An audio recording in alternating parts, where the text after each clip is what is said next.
Welcome to the Attention Deficit Disorder Expert Podcast Series by Attitude Magazine.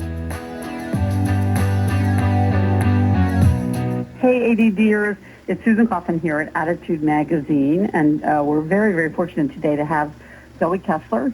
She is going to be talking about a very important subject, midlife ADHD diagnosis in women, meet the challenges, unlock your potential, and find happiness. Zoe Kessler is a wonderful resource for anyone with ADHD. She's a best-selling author, a journalist, and a motivational speaker. She's a top blogger. Check her blog out at psychcentral.com. It's called ADHD from A to Zoe. And we're fortunate to have her as a frequent contributor to Attitude Magazine. She also has a wonderful book, which I can't wait to read, upcoming, published in September, called ADHD According to Zoe, The Real Deal on Relationships, Finding Your Focus, and Finding Your Keys. So with that, let me turn it over to Zoe. Thank you for being here.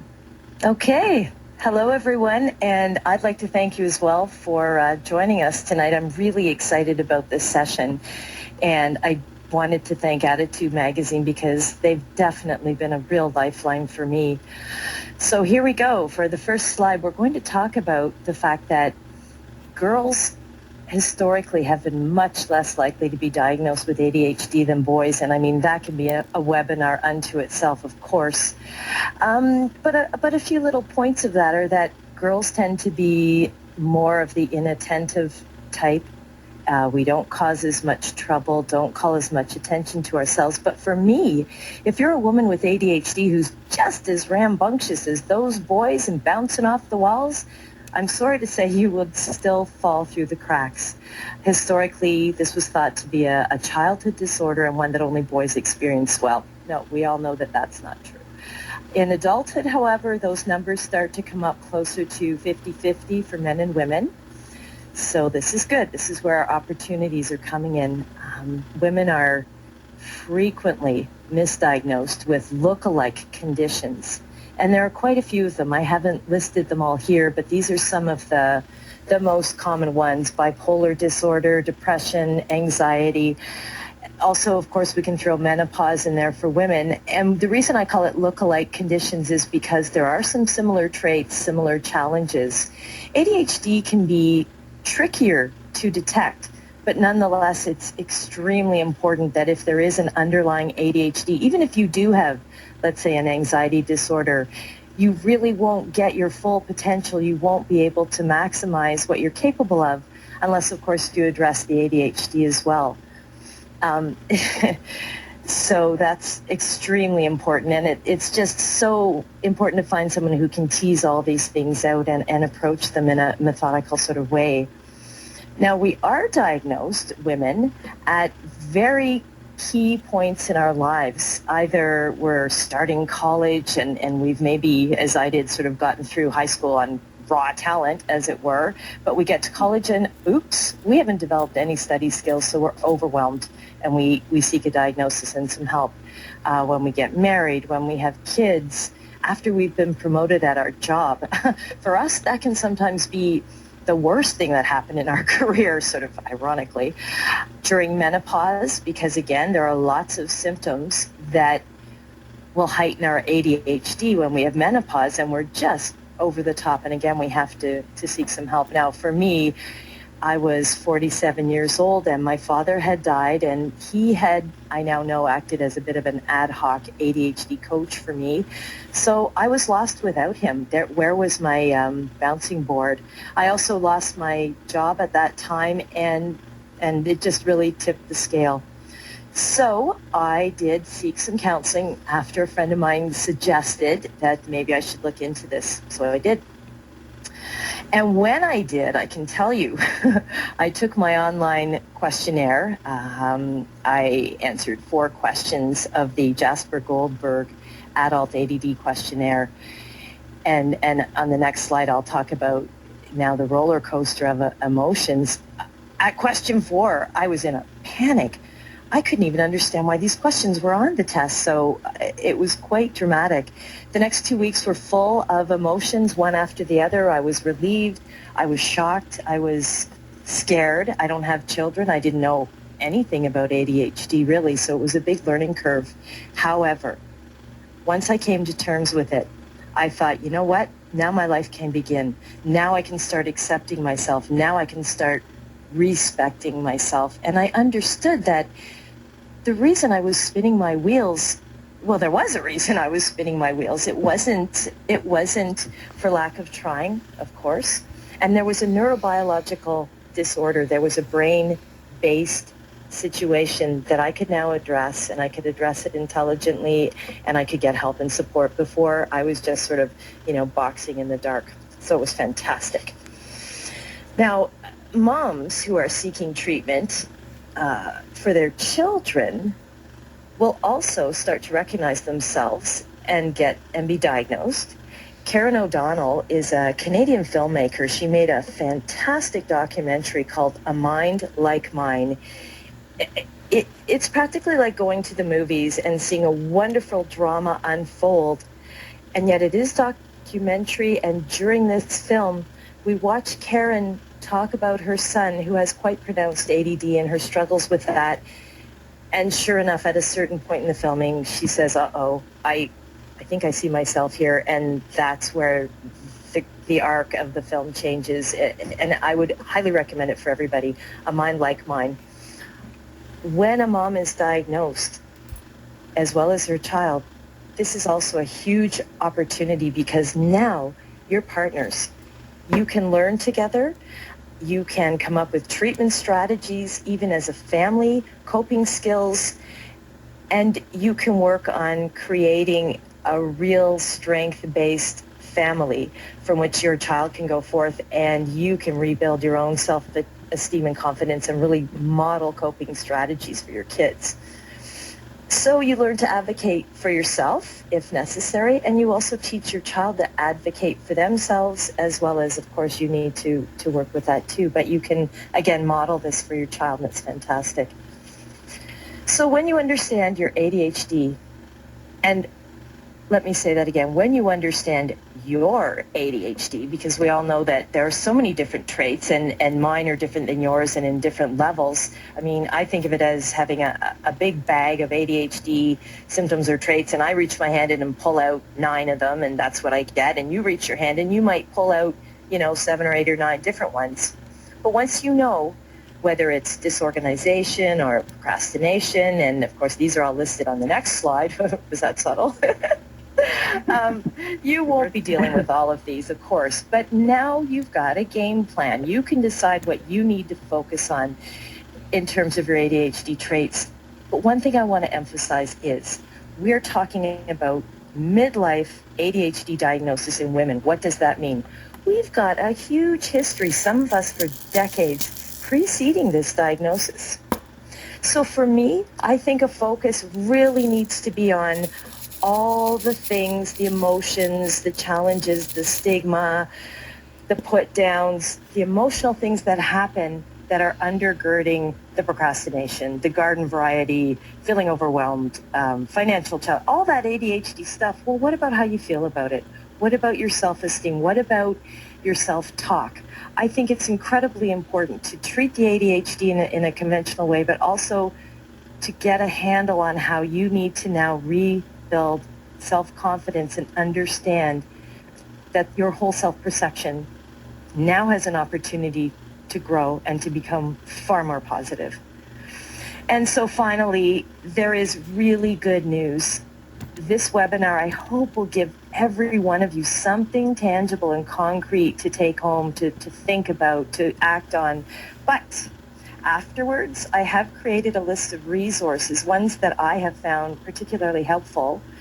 In addition to attitude, there are books, and I know a lot of us aren't readers. I'm a reader, but we have trouble with that as well. But there are blogs and lots of webinars and support groups, online forums, lots at Attitude. Of course, we have all these things and lots more. So we'll be sharing a list on Attitude's website of all those things as well. And if we have time, we'll talk about how to find a qualified medical practitioner to make the diagnosis and to help with the treatment. So I guess I want to finish by saying that, before my diagnosis, I really used to think of myself as less than other women. And that was painful.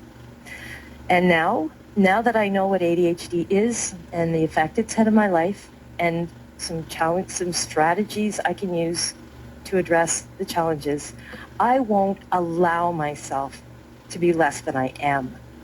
So I hope you also will embrace that concept when we're finished and going forward. So thanks for joining us. Yeah, thank you, Zoe. That's a great introduction. So we turn to this question of that moment, that diagnosis moment, because I think it's such a eureka moment, just as you said, for so many women, and so frequently associated, as you mentioned, with children's diagnosis, their child's diagnosis. There are a number of really wonderful questions on the webinar already about this topic. One person, this is Gina, said, my 6.5-year-old son was diagnosed with combined ADHD about 2 months ago, and I really believe that I have the condition also. I went for an evaluation, but they basically think I'm functioning far too well, and maybe it's anxiety, maybe it's low affective tendencies. What do I do? I'm annoyed by this reaction. How do I proceed? Exactly. Okay, the way that I would handle that is, of course, you're disappointed and frustrated. Absolutely. And I do think that we need to give ourselves as women credit for being much more instinctive and intuitive about what's going on with us. And that's one of the most frustrating things when you're not diagnosed. You know there's something going on, but what is it?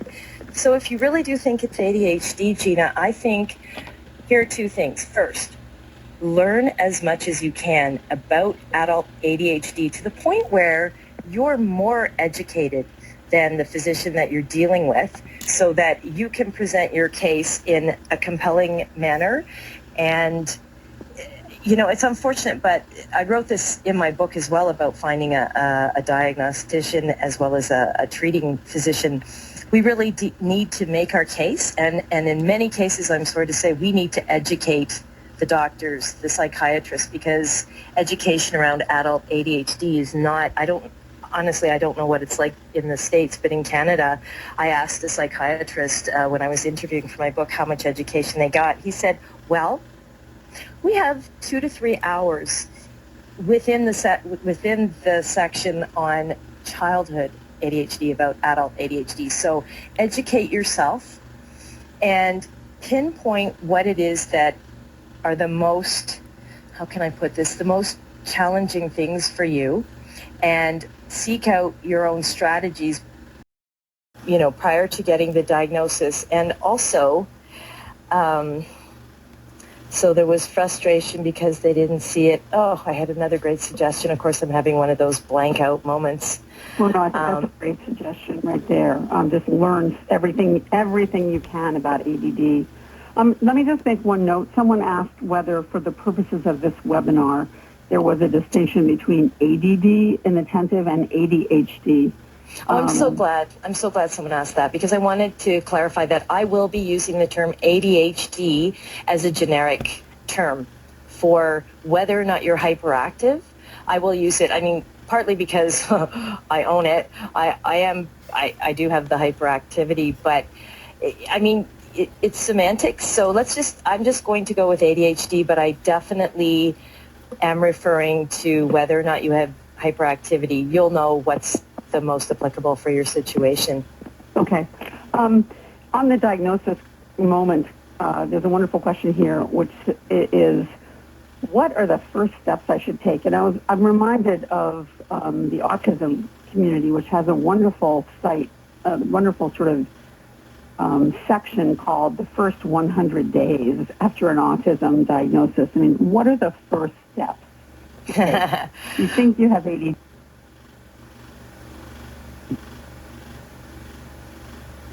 Consequences are terrific. Is the question about the first steps after you've received a diagnosis, or it's you think you have a diagnosis, or maybe you even have a diagnosis? What should you do next? Oh, okay. Well, I see those as two distinct things. So let me try and tackle them both. I mean, if you have a formal diagnosis, obviously that's like your pre-ADHD. That's closure on the pre-ADHD life. So you have a whole new beginning ahead of you. If you don't have your diagnosis, get it. Please seek out a diagnosis, because then you know what you're dealing with. And it's so important to rule out those look-alike conditions that we talked about earlier. I mean, is your thyroid out of whack, right? Are you menopausal? So before seeing an expert, you yourself can sit quietly and think about, have these behaviors and challenges been happening since I was 12, since I was 6? What was I like as a kid? I pulled out all my old report cards. Well, you know what, the writing on the wall, well, there it was, it was all over the place. So get a diagnosis. I think that's the most important thing. And then, yes, I really think we need to honor our emotional process because, we're motivated, we're ambitious, we have goals, and if we've been spinning our wheels for 47 years, let's get at it. Let's get at my life goals. I'm going to get disorganized or organized. I'm going to learn how to manage my time. But if you're trying to tackle those things, and in the meantime you haven't allowed yourself to breathe, or maybe you're angry that nobody's diagnosed you until now, that is going to color how you go forward.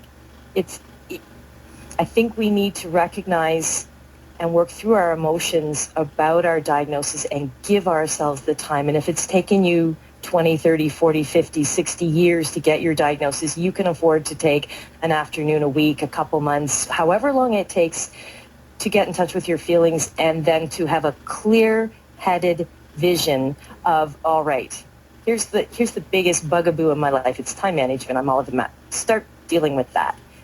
Chip away at it. Do you have any recommendations for the kinds of professionals that women might seek out? Coach, therapist? Absolutely. If what I'm saying resonates with you, then cognitive behavioral therapy has been shown to be, and by shown to be, I mean it has been quite well researched in a new book that just came out called Fast Minds. It's terrific, by Dr. Craig Sermon and Dr. Tim Bilkey. They have a little section on cognitive behavioral therapy and talk about how it has been researched and it's adequately demonstrated that it does reduce ADHD symptoms. And the way it does it is it's a form of talk therapy based on the theory of how we think and feel being interrelated and that they affect how we behave. So that's really right up my alley about talking about reframing how you feel about yourself. If you're not feeling empowered to put into place ADHD strategies of organization, if you feel that, well, I've been failing, for 40 years, why do I think this is going to change?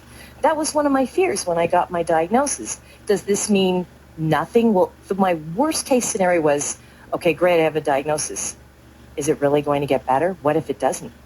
That was a nightmare. And if you think that for 1 second, get it out of your head because it will get better. And just don't go there. So we actually have that very question, amazingly, from Katina, who says, I got diagnosed after my son's diagnosis in 2006. He's doing really well, and I'm just stuck. How do I get past this without driving everyone crazy? I'm not sure what she means by driving everyone crazy. But she feels just stuck. So, the diagnosis was in 2006? 2006. Mm-hmm. And her son's doing well. They both were diagnosed. Her son's doing well. She's stuck. Feels like she's stuck. Not making any progress. Yeah, that's really interesting. Let's put it this way. Her situation, Katrina? Yes, that's Katina. Yeah. Okay, the situation's different. I think it's really important to take a clear-headed vision of, if you're feeling stuck, what are the goals that aren't being met? Your son may be doing better at school because you're doing a terrific job of coaching him. How can you apply that coaching to yourself? And also, how old is the son? Doesn't say. Doesn't say. I really like the idea of using a family systems approach. There are some fantastic blogs out there. One by, it's called Queen of the Distracted. This is a woman who doesn't have ADHD. She's got 7 children, 6 of whom do, and her husband has ADHD. She's got lots of great coping tips and anecdotes, and the family is all coming along and functioning and supporting each other well together. So I would suggest that once it's recognized what has been helping with her son, then maybe mom needs a coach as well. Right.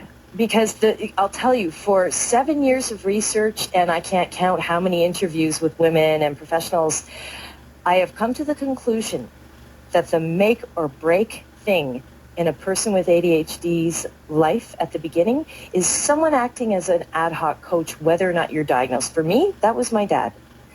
Everyone I've spoken with who's a high achiever and nonetheless has ADHD, a mom, a dad, a teacher, someone has coached them in their childhood.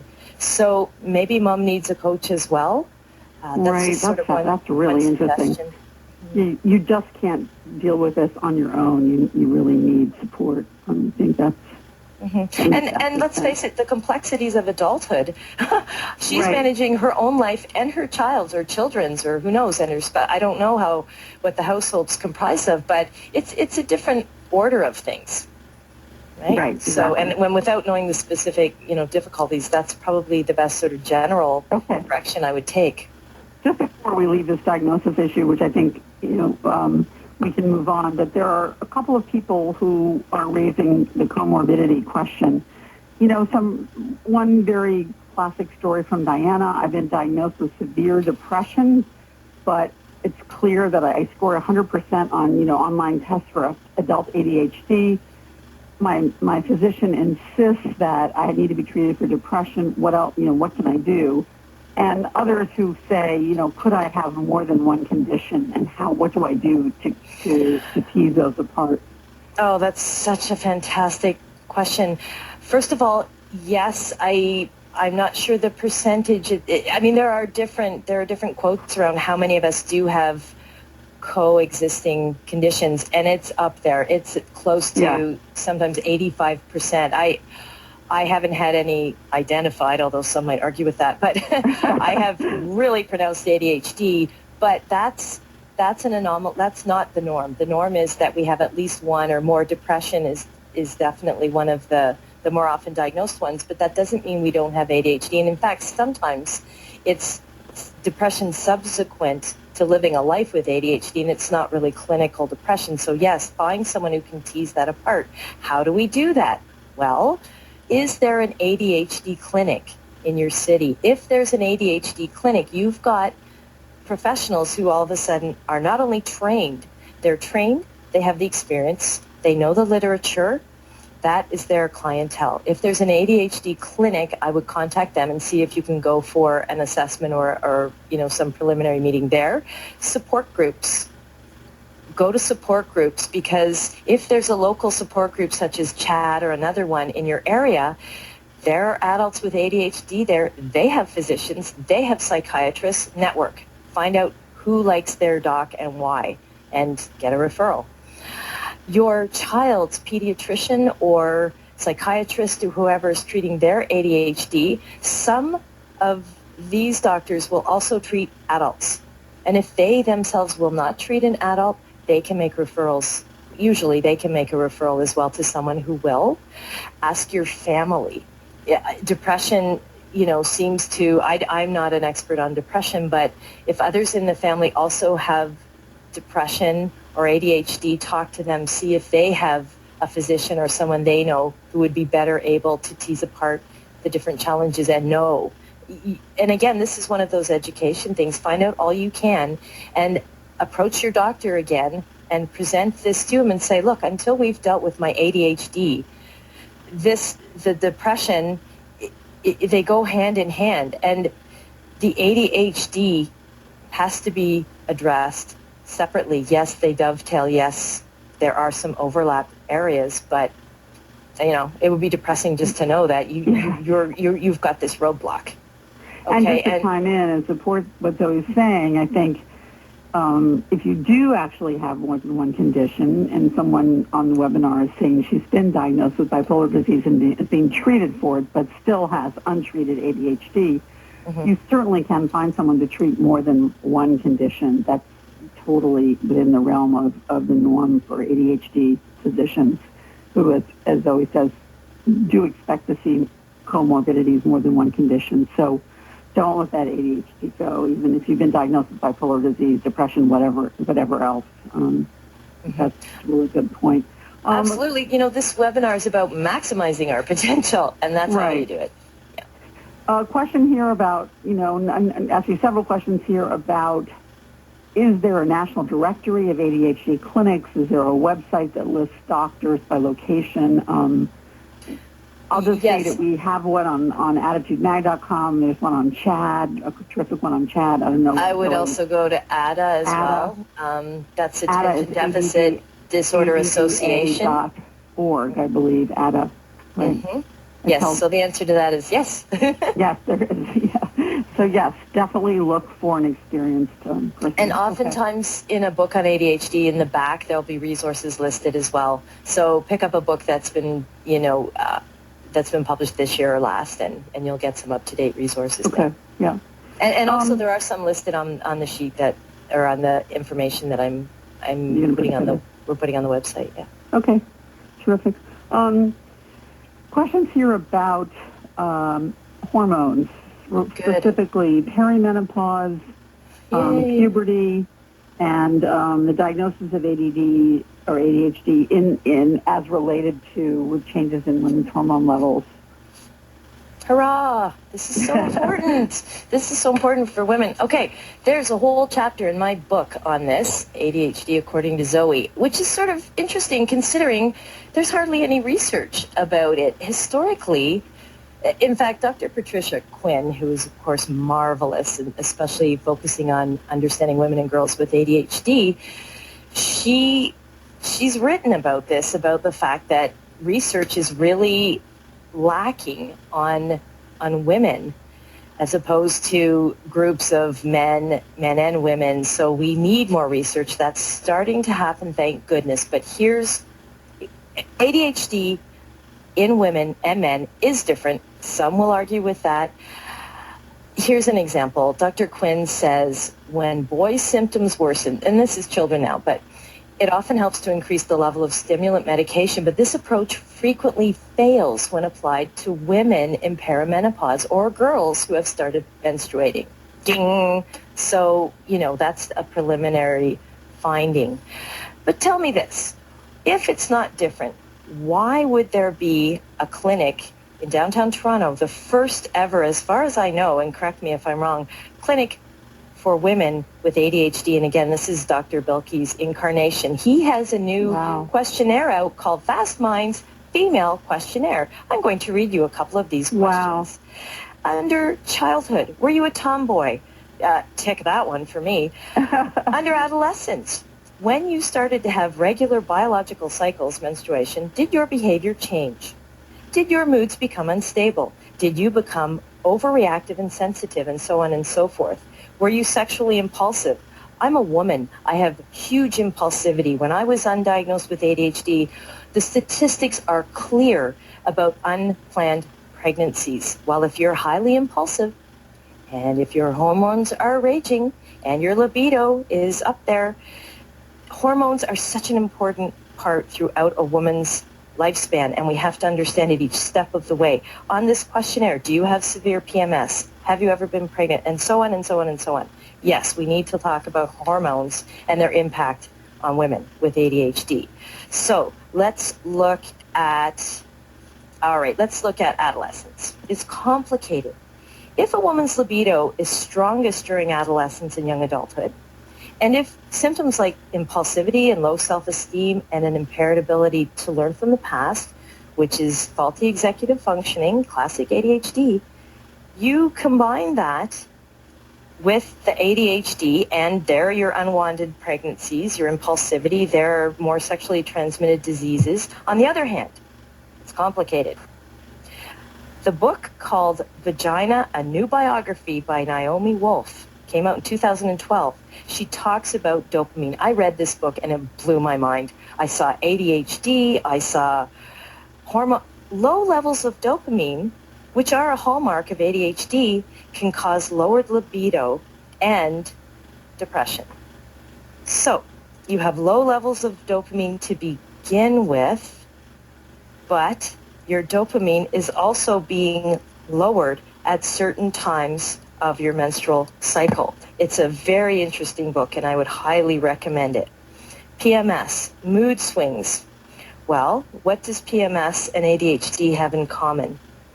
When we look at the research that's now coming out about girls with ADHD and women, the girls are more reactive than the boys emotionally in school. As adults and even as children, we can have irritability and angry outbursts. I was very moody, and that is all a part of ADHD, but it's also a part of PMS. So yes, we're starting to find that women who have ADHD also have more pronounced PMS. Well, why wouldn't we? And this happened to me all throughout my life. So let's get into perimenopause. I mean, we've only got an hour, right? So we could, we could do a whole webinar on this, but I'm just giving you some little highlights here. Sure. An hour. Adulthood, perimenopause. Well, what's that? Memory problems. Does any of this sound familiar with ADHD? Word retrieval during conversations and writing, mental fogginess, irritability. Again, is it ADHD? Is it perimenopause? It's both. We're doubly blessed. Menopause. Your estrogen level is going to drop by about 65% after menopause. You're going to have lower dopamine and serotonin. Now, wait a minute. Serotonin, depression. What do we know about that? Okay, so I've already got lower dopamine and it's going to drop more. Okay, what's the result? Diminished mental clarity, difficulty concentrating, distraction, anyone? Dysthymia and depression. So as a woman with ADHD, as a woman who had very bad PMS, as someone who's been researching this for years, I really truly believe there is absolutely, of course, there's a connection between our hormonal fluctuations across our lifespan and our ADHD. How exactly does that play out in our brain? There isn't enough research to really explain all that, but it's coming. So I think the main thing is treat your ADHD. Understand how that impacts your hormonal changes. And okay, we'll get into, I was going to talk about some alternative treatments. One of the best ways to stabilize your mood is meditation. I know, some of you are yawning already. Is anyone already asleep? Meditation. No, someone did ask about meditation, Ashley, so you're right on target here. Yep. Meditation, don't make me sit still. I am so hyperactive.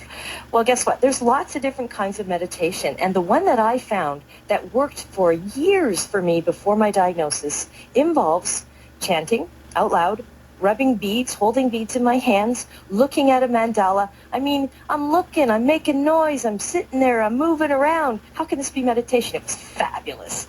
And I can tell you, as a mood stabilizer, my father, who never used to ever make comments like this, once said to me, you're much nicer when you chant. I couldn't believe it. But he was right. He was right. I just felt that my moods were on a more even keel. It actually altered my perception of time insofar as I had more hours in the day. I can't tell you about the benefits I gained from that. Herbs. You can...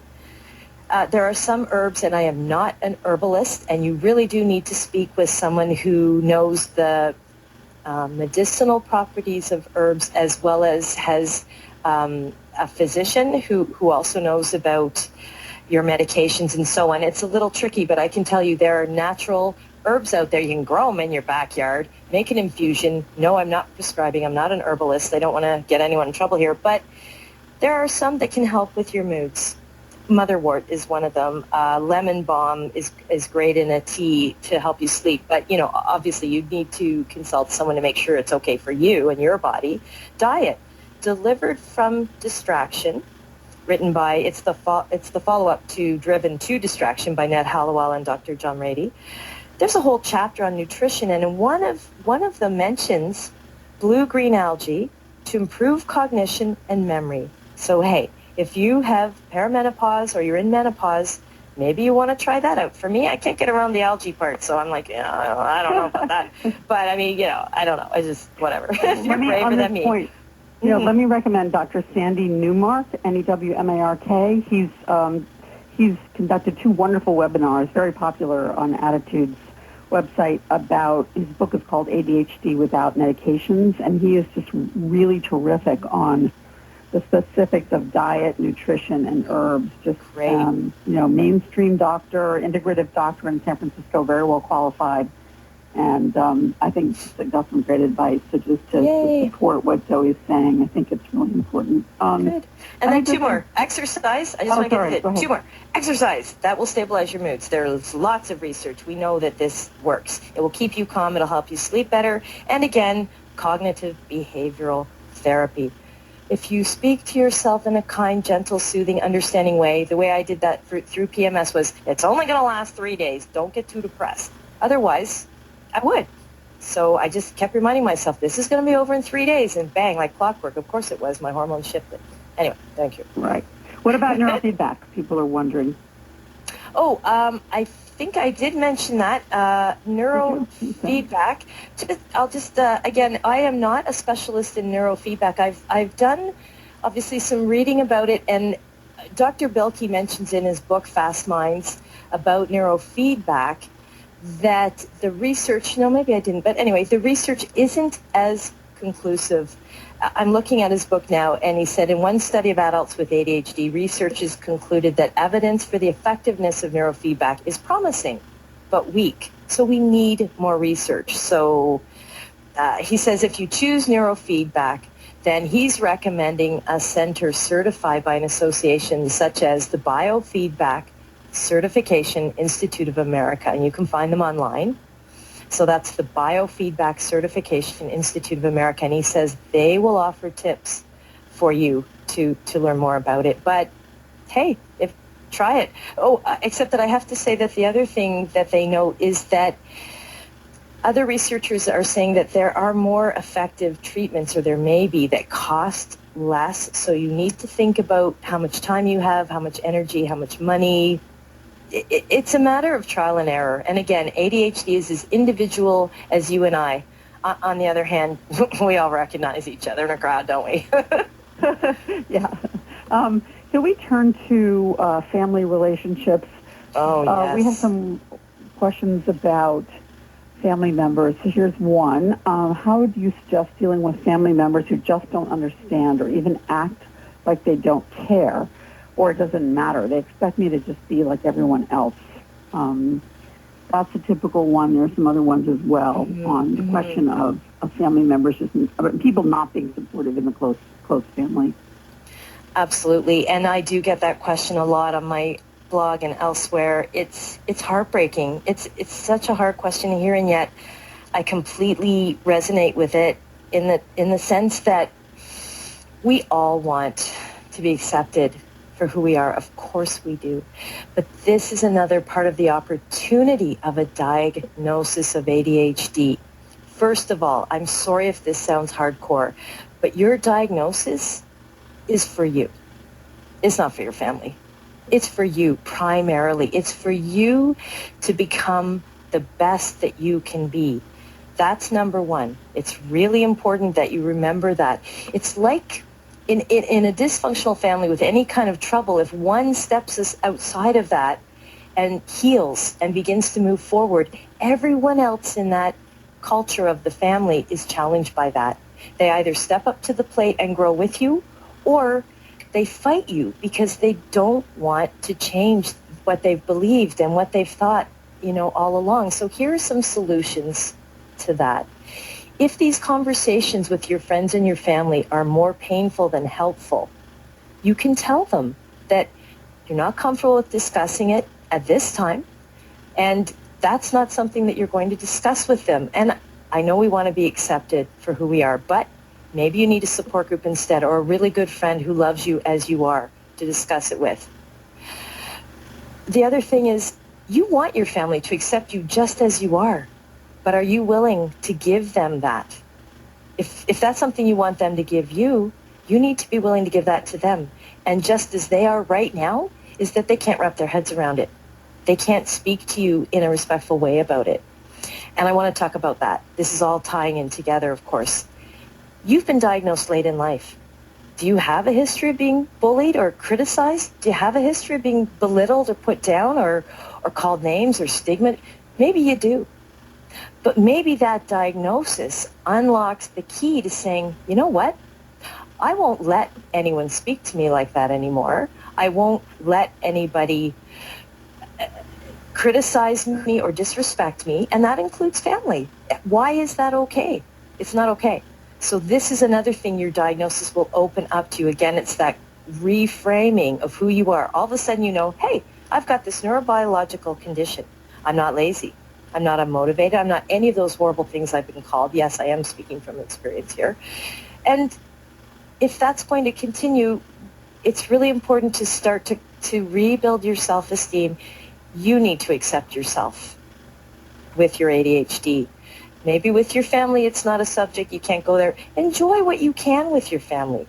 Enjoy the things that you can talk about. It's not about changing them. It's about changing you. It's about making your life better. And when they see you start to succeed where before you failed, when they see how happy you are, when they see your confidence come back, when they see where you're going with your life, maybe you have that conversation again. I mean, with me, it was, hey, I tried organic food, exercise, meditation, yoga, you name it. I did it. I have my tarot cards read. And I was spinning my wheels and falling apart. And then I got my diagnosis. So if you don't believe in ADHD in adults, that's okay. I love and respect you for who you are. But this is what I believe. And if you can't speak respectfully to me about it, let's not talk about it. Do you see what I mean? It's just so important because you're working to try and not be bullied anymore, not be... Anyway, I think I've made my point. But I mean, let's face it, ADHD in women is so new. When I ran into a friend after 20 years, a high school friend, hadn't seen each other for 20 years, and I'd just been diagnosed, so I told her, of course, I'm blurting it out, and she said, but you're not a 12-year-old boy. This was not that long ago. No, I think that's still the myth. It's as Dr. Tom Brown said, it's Dennis the Menace. That's it's a rambunctious boy. That's the Well, and the other problem too is that women, again, we do behave differently with our ADHD. We internalize. We become shamed. We compensate for our ADHD. We hide it. And it becomes more of an emotional challenge for us because we feel ashamed of it, and so it doesn't get detected. So we overcompensate. And high achievers, same thing. So you're a high, powerful, you're in a powerful position, you're an executive, whatever you are, and your family goes, well, you can't have ADHD. Are you kidding me? Again, learn about ADHD so that you can calmly say to them, I understand where you're coming from. I thought the same thing, but here's my reality. Here's what you don't see. These are the challenges I have, and this is what I'm struggling with. One of the things that's come up is, and here's a really good way that someone's put it, my friends accuse me of using ADHD as a crutch. So I don't want to use it as a crutch. What do? Do I educate them? How do I handle the fact that it's assumed that if I do talk about ADHD, I'm using it to avoid responsibility or avoid getting things done? Mm-hmm. I did read that question online, and it just...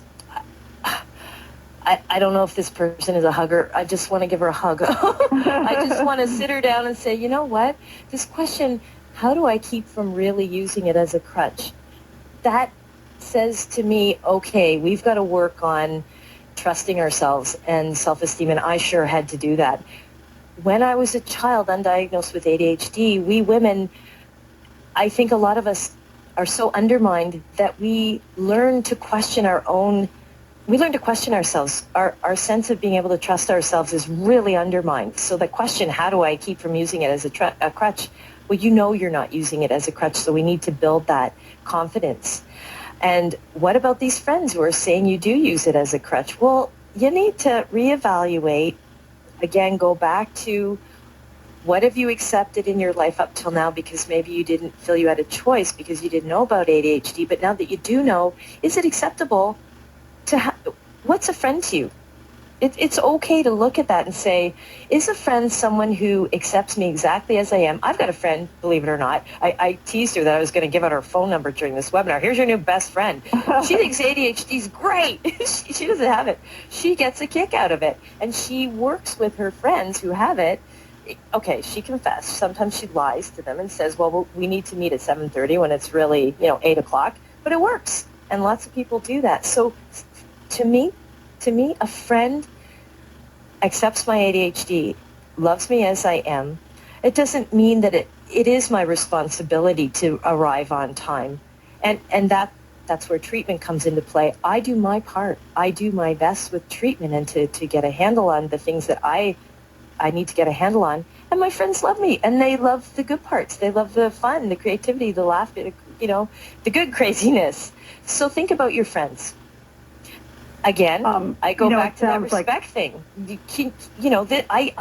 I won't have anyone talk to me like that. I know that this is not a crutch. I've explained ADHD to you.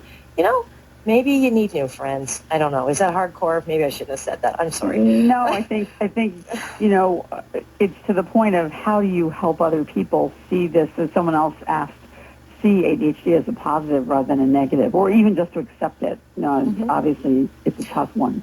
Well, and again, work together, enlist your friends, say, hey, you know what? You're right. I have this problem of, say, not getting to our meeting on time. If I do this for you, will you do this for me? In fact, that woman I mentioned earlier, Karen O'Donnell, she does that with some of her friends. They call her up and remind her of things, and then she'll do something for them. So make sure that it's a barter, so nobody feels like they're doing, something without anything in return. But maybe your friends will help you. I wrote an article for Attitude, actually, about friends being a really good treatment, part of your treatment plan. And it's on the list of resources. I would really recommend that everybody reads that to see how the right kind of friends, not right, I don't mean that in a judgmental way, but what I mean is a healthy, supportive friend will work with you. That makes sense. Absolutely. I'm going to turn now to careers. A number of people have asked about that. And a question here from someone who says, I was just fired again last Friday because I just can't do things exactly the way others want me to. I just want to be a fine artist, but there's no structure in that at all. What do I do to be a contributing member to society? For someone without kids, I have such strong maternal instincts. I want to hug her too. Okay, number one, I'm a writer. And the best thing I ever did for myself after my diagnosis was finally say, since I was 9, all I wanted to do was write books, and I don't care if I starve. I don't have children, so I could take more risks perhaps than some. But it was the best thing I did. And as far as structure goes, wait, let me relate that to ADHD. What I'm trying to say is that what you're the most passionate about is your best shot at success. Okay, so I've been fired from jobs. A lot of us have. It's classic. But when you do take that leap of faith, and again, building the confidence and taking a risk, and you put that energy and intelligence and drive into that passion, it's like that Goethe saying, all things in the universe will come, and it'll just shock you at how things will fall into place. Or I'm not saying it'll be perfect, but it's worth it. It's really worth it if there's any way you can do it. Even if you can't do that full time, you've got to be able to express your creativity and your passion. That goes for all of us. Find a way. Take a course, carve out an afternoon, however you can do it. As far as working for others, a lot of us have difficulties with that because let's face it, a lot of us aren't 9-to-5ers. We're just not. And as far as structure goes, frankly, I know this is a bit radical, but I think it's overrated. I really do. As a person who works for themselves at home writing, oh yeah, I need structure. Sure I do. I need to meet deadlines, and that's great for structure. I need to put out proposals. I need to have all those sort of businessy things in place to keep me afloat. But within the structure, I need a lot of unstructured time. I need to go walk in the woods. I need to feed my creative self. So I really think there's opportunity here for Allison, or for this question. How do you learn to accept you aren't broken? Well, you're not broken. You're different. You're different, and you've got different capabilities and different potentials, and you've got talents, and identify what the things are that you're good at. Dr. Hallowell says this all the time, Nat, go with those. Right. And you are fantastically fine the way you are. And maybe it didn't fit in the job that you got fired from. So it's really important, if you really want to be an artist, find a way. Right.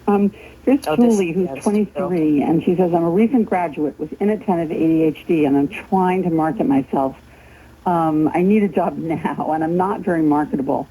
Do you tell people you have ADHD?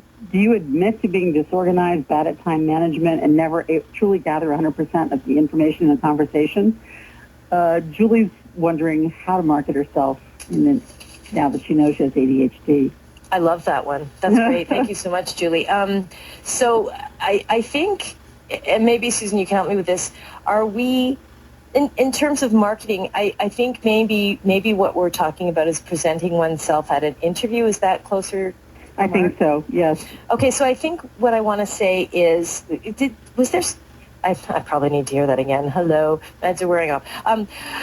There was something in there about not being presentable. I'm not really, that can be taken in so many different ways. So yeah, I think she's saying that she doesn't know how to present herself and her skills. Right, thank you. She's wondering, does she point out the ADHD problem or not? I think. All right. Oh, there's so much to say on this. Another webinar is coming on. Right. When I blogged about coming out with ADHD at work, I was nailed. Really? It's overwhelmingly the case that people do not want to say that they have ADHD at work, and there's good reason. I know of professionals, very high-level professionals, who have been fired but that doesn't always happen. So here was my workaround. Here's my workaround in other situations. Instead of saying, when I was hired for the job where I told them I had ADHD, I'd been working there for 3 years. I wasn't on my meds for 3 days, and I made a mistake I had never made before. That's when I lost it, and I told them. But when they hired me, instead of saying, oh, by the way, I have ADHD, I told them what my challenges were, but I would say, when you teach me something, I'm not 20 years old. I try to put some humor in there. I'm not 20 years old. You might have to tell me more than once, and I need you to show me. I told them how I learned best. That's how I shared it. And don't forget, I did get the job.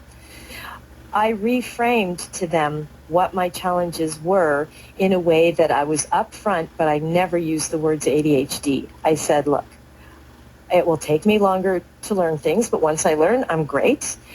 What else did I say? I can't even, that conversation was so long ago, but I found ways to tell them what some of my challenges were, and then I gave them the ways that we could work together to overcome those. So that's one approach. So what you did was address the issues without ever labeling yourself. That sounds reasonable, right? And someone else has chimed in, hearing this part of the conversation, saying, put a positive spin on your ADHD traits, offering that to Julie as another way to go about this. But I think what you're saying, Zoe, is addressing where you're going to need help. I don't know about everyone else, but some of my ADHD traits are not that positive. I mean, when I show up late at work, it's still not really well received. Trust me on that. But I fully appreciate what that person is saying, that absolutely you can put a positive spin on a lot of things, but I think being upfront about what your challenges are and finding a good job fit. There's no point in trying to land something, because that's not a good idea for anyone, but we've been muddling our ways through our life up until our diagnosis in midlife. Do you really want to go on with that kind of modus operandi? I don't think so. Because now you've got the opportunity to be really diagnostic and forensic about what am I dealing with, what are my strengths, what are the workarounds, and what are things I just don't really want to be in the position to have to deal with. And there will be something for you to do that you will flourish in and you will love. There really will. I think that's absolutely right. Just hard sometimes to get there, but we'll get there. We are very unfortunately running out of time, and there's one last question that I wanted to ask you, Zoe, and to answer, and then to add anything else you'd like to say as we end this webinar. And this is from someone who says, I've spent my whole lifetime feeling that I was less than. What do I do to turn that around? Well, exactly. And I think, again, the key, and that's how I felt too. I felt I was less than other women. I mean, I couldn't keep my house straight. I couldn't organize things. I couldn't be anywhere on time. I seemed to mess up friendships because I would impulsively blurt, unfortunate things. What you can do is get a treatment in place for your ADHD that really works for you, is to go back and think about the lessons you've learned before you were diagnosed. What were you taught about yourself that isn't true? What were you taught about yourself that in your gut is really not who you are? You don't need to feel less than anyone, because you're absolutely not. And that is not a platitude. Nobody's less than anyone else. And nobody is. Nobody is. We have our own sets and our own of traits and personalities. So what we need to do, for example, I consider myself to be a very unconventional woman, and I know some women with ADHD can really put themselves together and look gorgeous and have matching this and that. Well, first of all, I can barely get organized enough to have a shower. I'm sorry. I know that's disgusting. But, I accept who I am, and I like my quirkiness. So learn to like yourself. I have great friends. I'm very well loved, and I'm very blessed. But I'm not Martha Stewart by any stretch, right? And I'm not I'm not a lot of things, but I am some other things that, I really like. Find those things in yourself. Absolutely. Well, learn to love yourself. There can't be better advice than that. And check out her blog, ADHD to Zoe, on psychcentral.com. Please go to attitudemag.com and put Zoe Kessler in the search box, and her articles will come up. So with that, we will sign off with many thanks to Zoe, and good luck to all of us in becoming the people that we want to be. Thank you, Zoe. Thank you, Susan, and thank you, Attitude Magazine. And thank you, everybody, for coming tonight. For more Attitude podcasts and information on living well with attention deficit, visit attitudemag.com. That's ADDITUDEMAG.com.